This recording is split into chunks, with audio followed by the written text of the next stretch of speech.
34 ಮಂದಿ ಶಾಸಕರಿಗೆ ನಿಗಮ ಮಂಡಳಿಯ ಅಧ್ಯಕ್ಷ ಸ್ಥಾನವನ್ನು ನೀಡಿ ಸರ್ಕಾರ ಅಧಿಕೃತವಾಗಿ ಆದೇಶವನ್ನು ಹೊರಡಿಸ್ತು. ಹಾಗಾದರೆ ಕಾರ್ಯಕರ್ತರು ಮಾಡಿರೋ ಅನ್ಯಾಯ ಏನು? ಕಾರ್ಯಕರ್ತರಿಲ್ಲದೆ ಶಾಸಕರುಗಳಾದ್ರ, ಕಾರ್ಯಕರ್ತರಿಲ್ಲದೆ ಸರ್ಕಾರ ಅಧಿಕಾರಕ್ಕೆ ಬಂದ, ಅಥವಾ ಕಾರ್ಯಕರ್ತರಿಲ್ಲದೆ ನೀವು ಮುಖ್ಯಮಂತ್ರಿ ಉಪಮುಖ್ಯಮಂತ್ರಿ ಆದ್ರ? ದಯವಿಟ್ಟು ಉತ್ತರ ಕೊಡಿ. ಇದು ಕಾರ್ಯಕರ್ತರಿಗಿರುವಂಥ ಗೊಂದಲ.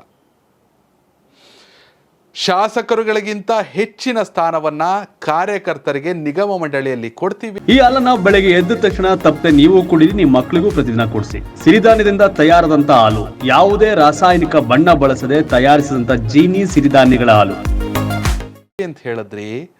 ಪಟ್ಟಿ ಕೂಡ ಫೈನಲ್ ಆಯಿತು, ಆದರೆ ಅಧಿಕೃತ ಪ್ರಕ್ರಿಯೆ ಮಾತ್ರ ಯಾಕೆ ಆಗ್ತಾ ಇಲ್ಲ? ಸದ್ಯ ಇರೋ ಮಾಹಿತಿ ಪ್ರಕಾರ ಲೋಕಸಭೆ ಮುಗಿದ್ರು ಅದು ಆಗಲ್ಲ. ಲೋಕಸಭೆವರೆಗೂ ಅದನ್ನು ಮಾಡಿಬಿಟ್ರೆ ಕಾರ್ಯಕರ್ತರಲ್ಲಿ ಗೊಂದಲ ಶುರುವಾಗುತ್ತೆ. ಈಗಷ್ಟೇ ಬೇಸರಗೊಂಡಿರುವ ಶಾಸಕರುಗಳನ್ನು ನಾವು ಸಮಾಧಾನ ಪಡಿಸಿದ್ದೀವಿ, ಆದರೆ ಕಾರ್ಯಕರ್ತರಿಗೆ ಒಂದಷ್ಟು ಜನಕ್ಕೆ ಕೊಟ್ಟು ಇನ್ನೊಂದಷ್ಟು ಜನಕ್ಕೆ ಕೊಡಲಿಲ್ಲ ಅಂದರೆ ಬೇಸರ ಆಗುತ್ತೆ.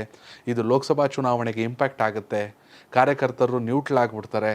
ಇವೆಲ್ಲ ಚರ್ಚೆಗಳು ನಡೀತಾ ಇದೆ. ಹೀಗಾಗಿ ಕೊಟ್ಟಂಗೆ ಮಾಡೋದು, ಸಂಭವನೀಯ ಅಥವಾ ಮತ್ತೊಂದು ಹೆಸರುಗಳನ್ನು ಹೇಳೋದು, ಅಧಿಕೃತವಾಗಿ ಕೊಡದೇ ಇರೋದು, ಇದು ಕಾರ್ಯಕರ್ತರಿಗೆ ಕಾಡುತ್ತಿರುವಂಥ ಗೊಂದಲ. 34 ಶಾಸಕರಿಗೆ ನೀವು ನಿಗಮ ಮಂಡಳಿ ಹುದ್ದೆಯನ್ನು ಘೋಷಣೆ ಮಾಡಿದ್ರಿ, ಆದರೆ ಕಾರ್ಯಕರ್ತರಿಗೆ ಹುದ್ದೆ ನೀಡುವ ಪ್ರಕ್ರಿಯೆ ಯಾಕೆ ವೇಗವನ್ನು ಪಡ್ಕೋತಿಲ್ಲ ಅನ್ನೋ ಪ್ರಶ್ನೆಯನ್ನು ಕಾರ್ಯಕರ್ತರು ಸರ್ಕಾರದ ಮುಂದೆ ಇಟ್ಟಿದ್ದಾರೆ. 34 ಕಾರ್ಯಕರ್ತರ ಪಟ್ಟಿ ಸಿದ್ಧ, ಆದರೆ ನಿಗಮ ಮಂಡಳಿ ಅಂತ ಇನ್ನೂ ಹಂಚಿಕೆ ಆಗಲೇ ಇಲ್ಲ. ಕಾರ್ಯಕರ್ತರ ಪಟ್ಟಿ ಸಿದ್ಧ ಆದಮೇಲೆ ಅದು ಯಾವ ನಿಗಮ ಮಂಡಳಿ ಅಂತ ಹಂಚಿಕೆ ಮಾಡಿಬಿಡಿ. ಅಥವಾ ಲೋಕಸಭೆವರೆಗೂ ನೀವು ಮಾಡೋದೇ ಇಲ್ವಾ? ಯಾವ್ಯಾವ ಕಾರ್ಯಕರ್ತರಿಗೆ ಯಾವ ನಿಗಮ ಮಂಡಳಿ ಅನ್ನೋದು ಕಾರ್ಯಕರ್ತರಿಗಿರುವಂಥ ಗೊಂದಲ. ಹೀಗಾಗಿ ನಿಗಮ ಮಂಡಳಿ ನಿರೀಕ್ಷೆಯಲ್ಲಿದ್ದ ಕಾರ್ಯಕರ್ತರಿಗೆ ಇದೀಗೊಂಥರ ಡವಡವ ಶುರು ಆಗ್ಬಿಟ್ಟೈತೆ.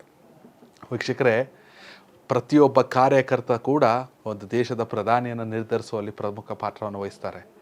ಸ್ಟೇಜ್ ಹಾಕೋಕ್ಕೆ, ಫ್ಲೆಕ್ಸ್ ಹಾಕೋಕ್ಕೆ, ಬ್ಯಾನರ್ ಕಟ್ಟೋಕ್ಕೆ, ಶಾಮಿಯಾನ ಕಟ್ಟೋಕ್ಕೆ, ಮೈಕ್ ಕಟ್ಟೋಕ್ಕೆ, ಕಷ್ಟಪಟ್ಟು ದುಡಿಯೋಕ್ಕೆ, ಪೊಲೀಸ್ ಕೈಯಲ್ಲಿ ಒಡಿಸ್ಕೊಳ್ಳೋಕ್ಕೆ, ಕೇಸ್ ಹಾಕಿಸ್ಕೊಳ್ಳೋಕ್ಕೆ ಕಾರ್ಯಕರ್ತರು ಬೇಕು. ಆದರೆ ಅಧಿಕಾರ ಗೆದ್ದವರಿಗೆ ಮಾತ್ರ. ಇದು ಸಾಕಷ್ಟು ಗೊಂದಲದ ಗೂಡಾಗಿದೆ ಸದ್ಯ ರಾಜ್ಯ ಸರ್ಕಾರದಲ್ಲಿ. ಇದೀಗ ಡೆಲ್ಲಿಲಿ ಪ್ರೊಟೆಸ್ಟು, ಕೇಂದ್ರ ಸರ್ಕಾರದ ವಿರುದ್ಧ ಪ್ರೊಟೆಸ್ಟು, ಯಾರ್ಯಾರು ಹೋಗೋರು ಹಿಡ್ಕೋಬೇಕು, ಸೌದಿ ಹೋಯ್ತಾರ ನೋಡ್ಕೋಬೇಕು, ಬಾಬುರಾವ್ ಚಿಂಚನ್ಸೂರು ವಾಪಸ್ ಹೋಯ್ತಾರ ನೋಡ್ಕೋಬೇಕು. ಇವೆಲ್ಲ ಗೊಂದಲದ ನಡುವೆ ಕಾರ್ಯಕರ್ತರ ಹುಮ್ಮಸ್ಸನ್ನು ಸರ್ಕಾರವೇ ಕಡೆಗಣಿಸುತ್ತಾ ಇದೆ. ಅವರ ಹುಮ್ಮಸ್ಸಿಗೆ ಶಕ್ತಿ ತುಂಬೋ ಕೆಲಸವನ್ನು ಸರ್ಕಾರ ಮಾಡ್ತಾ ಇಲ್ಲ ಅನ್ನೋ ಆರೋಪಗಳು ಕೇಳಬರ್ತಾ ಇದೆ. ವೀಕ್ಷಕರೇ, ನಿಗಮ ಮಂಡಳಿಗೆ ಕಾರ್ಯಕರ್ತರ ಹೆಸರು ಫೈನಲ್ ಆದಮೇಲೆ ಯಾರಿಗೆ ಯಾವ ನಿಗಮ ಮಂಡಳಿ ಅಂತ ಕೊಟ್ಟುಬಿಡಬೇಕು, ಅಥವಾ ಕಾರ್ಯಕರ್ತರನ್ನು ಲೋಕಸಭೆ ಬಳಿಕ ನಿಮಗೆ ಈ ಕೆಲಸ ಲೋಕಸಭೆಯಲ್ಲಿ ಗೆಲ್ಲಿಸಿ ಅಂತ ಹೇಳಬೇಕು.